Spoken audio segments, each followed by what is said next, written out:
আমি যখন বলি যে আমি ইরানকে সাপোর্ট করি, বলে কি বলেন হুজুর, ইরানরা কি খেলতে পারে? আমি বলি তাহলে তুমি কাদেরকে সাপোর্ট করো? বলে আমি আর্জেন্টিনা, আমি ব্রাজিল। আমি বলি যে তারা খুব ভালো খেলতে পারে, তারা তো আল্লাহ দুশ্মন, নবীজির দুশ্মন, তারা তো দাজ্জালের অনুসারী, তো তুমি তাদেরকে সাপোর্ট করো কেন? বলে হুজুর তারা খুব সুন্দর খেলতে পারে, হুজুর তারা খুব ভালো স্কিল দেখাইতে পারে। তাই বললাম তুমি স্কিল দেখে, একটু খেলা দেখে তুমি তাদের প্রেমে পড়ে গেলে? তুমি তাদেরকে অনুসরণ করতে হবে একটু খেলা দেখেই।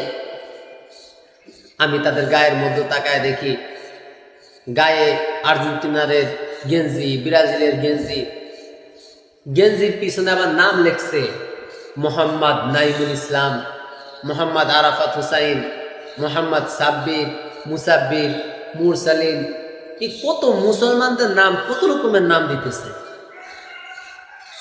কিন্তু গেঞ্জিকার আর্জেন্টিনারের, গেঞ্জিকার ব্রাজিলের।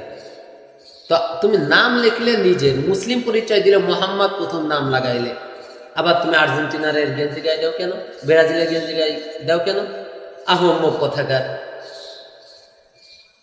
তুমি না হয় রসুলের আদর্শের সুন্নতি লিবাস গায়ে দাও।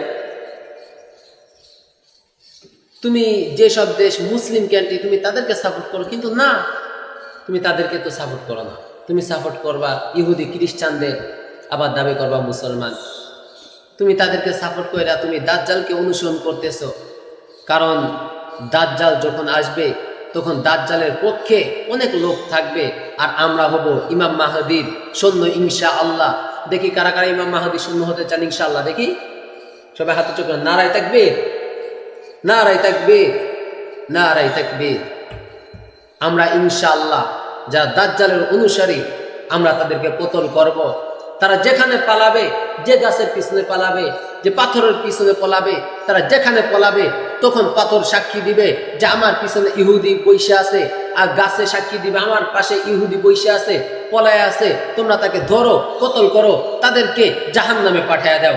ইনশাআল্লাহ আমরা ইমাম মাহদী সৈন্য হয়ে আমরা ইমাম মাহদীর সাথে আল্লাহ জান্নাতে যেতে চাই ইনশাআল্লাহ।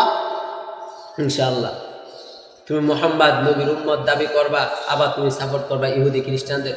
আহারে কি আফসোস লাগে, রাত্রে 12টা, 1টা, 2টা, 3টা, 4টা, 5টা আমাদের মা বাবাও আজকে হতাশা, আজকে আমাদের মা বাবাও বেহায়া। মা, ছেলে, বাবা একসাথে বৈশা বৈশা খেলা দেখে রাত 3টা, ফজরে আজান দেয়, তখন খেলা শেষ হয়, তখন বাড়িতে যায় কুত্তার মতো যায় ঘুমায়, তারা শুয়ারের মতো তখন যায় ঘুমায়। কে রে ভাই, তুই না মুসলমান? কে রে বাপ, তুমি না মুসলমান? মুসলমান তো দাবি করতে খুবই ভালো লাগে, লজ্জা লাগে না?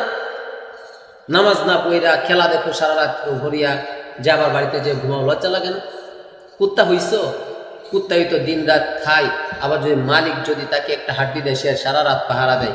আর যে মালিক তোমাকে খাওয়ায়া পড়ায়া লালন পালন করে বাচ্চা রাখছে, ওই মালিকের সাথে নাফারমানি করবা, সারা রাত তুমি খেলা দেখবা, আর পদের সময় যে ঘুমাইবা। নাফারমান কথাকার, বেহায়া বেলজ্জা একটা। কি তোর কথাকার? কথা বলে তো রাগ হয়ে যাবে, তাই না? আল্লাহ পাক রব্বুল আলামিন আমাদের সবাইকে বুঝ দান করুন, আমাদেরকে হিদায়াত দান করুন।